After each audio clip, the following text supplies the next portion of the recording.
કે મારું પત્રિકામાં નામ લખો તો હું આવું, મને પ્રમુખ બનાવો તો હું આવું, મારું હાલે ને તો તારું રાશન કાર્ડમાંથી નામ કાઢી નાખું. પત્રિકામાં નાખવાની વાત તો દૂરની છે, રાશન કાર્ડમાંથી તારું નામ કાઢી નાખવાની જરૂર છે. હા,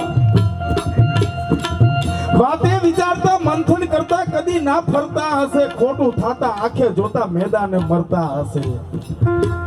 સ્વાભિમાની થાતા ના સમજોતા કદી એ કરતા હશે. આ માણસો ક્યારે એના સ્વાભિમાન હારે સમજોતા નહીં કરતા હોય.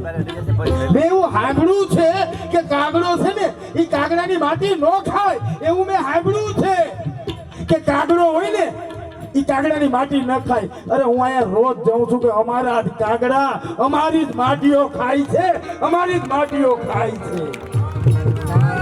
હું રોજ જાઉં છું, રોજ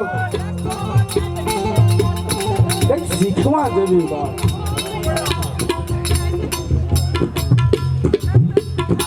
ના ઘર ભરતા સમાજ સુધારતા એવા તો નેતા હશે. કોઈ નેતા બેઠો થાય તો મને ગમે, એવું નહીં હું વિરોધી છું એવું નથી. કોઈ નેતા બેઠો થતો હોય તો મને ગમે, પણ નેતા બેઠો જેમ થાય ને એમ સમાજે બેઠો થાવો જોઈએ. આ તો સમાજ તો ન્યાનો ન્યા જ છે, નેતા બેઠા થાય છે.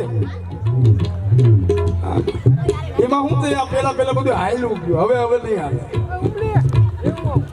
બોલી કે ઉજળ ગામમાં એરંડો પ્રધાન એવી કહેવત હતી. એક ગામમાં કોઈને આવડે નહીં, કઈ નહીં. આને જ એકને આવડે એબીસીડી, બીજું કઈ નહીં, ખાલી આવડે તો એબીસીડી. અને શરૂ થઈ ગઈ એબીસીડી FGHIJKLMNOPQRSTUVWXYZ. ત્યાં તો ગામ વાળો ગજબ ઇંગ્લિશ આવડો, ખાલી આવડતું નથી ને ઇંગ્લિશ પીએ છે.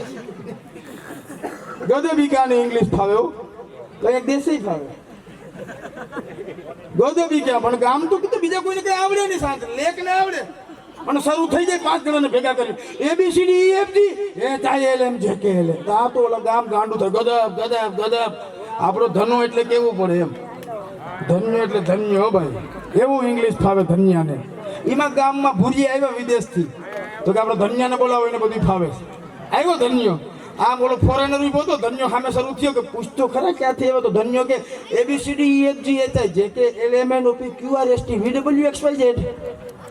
ઓને ભાઈ ધન્યાને 2 ઝાપટું મારી ભાઈ, સીધો પાટ નાખી દીધો. અહીંયા જ પડ્યો તો અહીં હતો, સીધો પાટ નાખી દીધો, ઘા કરી દીધો. પછી ઓલા વયા ગયા, ગામના ભેગા થઈને કીધું કે ધન્યા તને માર્યો કામ, તને શું કરવાને માર્યો? ધન્યા આપણે આંદોલન કરીશું. તને ધન્યા શું કરવાને માર્યો? આપણે અહીં આંદોલન કરીશું, ફરિયાદો કરીશું. ધન્યા તને શું કરવાને માર્યો? ધન્યા તો ધન્ય તો ધન્ય છે, ધન્ય તો ધન્ય છે. તો તને શું કરવાનું માર્યો ધન્યા? તો કે ઈ મને કહેતા હતા કે તને એટલું બધું ઇંગ્લિશ આવડે ને તું અહીંયા પડ્યો, હાલ અમારી ભેગો હાલ. પણ મેં ના પાડી દીધી, હું નહીં આવું. ઈમાં મને માર્યો. તો ગામમાં ખબર તો હામિયા કહી દે કે વાહ ધન્યા, વાહ ધન્યા. એમ આખો મુદ્દો આ છે. પણ હવે ABCD જ આવડે એવું છે નહીં, હવે તો આ ઘણું શીખ્યા છે, અને હવે તો આ શીખવાડવા નીકળ્યા છે. એવું તો નહીં હાલે. આ બહુ હકીકતો છે. જો હું મને હજી એક દાખલો આપતો જાઉં. હું લગભગ 8મું 9મું ભણતો. સાંભળવું શું કરવાનું જરૂરી છે એટલા માટે. એક સમય એવો હતો કે બાબા સાહેબની જન્મ જયંતિ હોય, મકોડા આટા મારતા હોય, કીડિયું તો હોય જ નહીં. મકોડા આમથી આમ. આ હારું છે, આ 12 વર્ષના વાવેતર છે ચૌહાણ, કે આજ માતાઓ બાબા સાહેબના બેન નામ સાંભળવા માટે એટલી મેદની હાજર થાય છે. મરી ગયા બાકી કોઈ નામ ના લીધું ભાઈ. એવું નથી કે વિશન ગમે નહીં, એ વાતમાં માલતી જરૂરિયાત છે. પણ માતાઓને વંદન છે, ઉતારજો જેટલું ઉતારી શકાય એટલું. જો હું શા માટે સાંભળવું જરૂર છે, એક દાખલો આપું. હું બરોબર 8મું 9મું ભણતો હતો. હવે 8મું 9મું ભણતો હતો અને સાહેબ બરોબર ક્લાસમાં બેઠો હતો.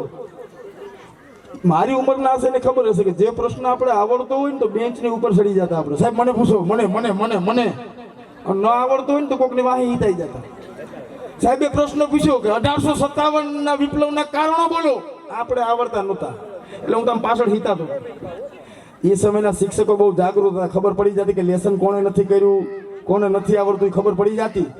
એટલે આમ તો કે વિશન ઊભો થા, હું તો ઊભો છું.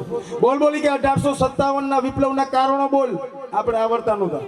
હું તો આમ જોઉં ને ઉપર જોઉં ને બહાર જોઉં, એના પ્રશ્ન હારે કોઈ લેવા દેવા નહોતા. મને તો ઈ લેવા દેવા હતા કે અંગૂઠા ક્યાં પકડાય છે. બાકી એના પ્રશ્ન હારે કોઈ પાછું પૂછ્યું. બોલ બોલ 1857 ના વિપ્લવના કારણો બોલ. મારી પાછળ મારો મિત્ર મકવાણા પ્રદીપ બેસતો, ગોરસરનો તલાટી છે અત્યારે, ઈ મારી પાછળ બેસતો. ઈ ધીમેથી બોલ્યો, કહી દે ગાંધી કહી દે ગાંધી. હવે હું છેલ્લે બેસતો, ઈ મારી છેલ્લે બેસતો. હું નહીં વરું તો કેટલો હોશિયાર છે. મને નહીં ખબર પડતી કે એનું માનું કે ન માનવું. મેં હિંમત ના કરી. પાછું કિશન બોલ 1857 ના વિપ્લવના કારણો બોલ. પાછું કહી દે ગાંધી. અને ઓલો સાહેબ નજીક આવ્યો અને બે ઝાપટું માર્યો મને. તારો ડોહો 1857 માં ગાંધી શું કરતો?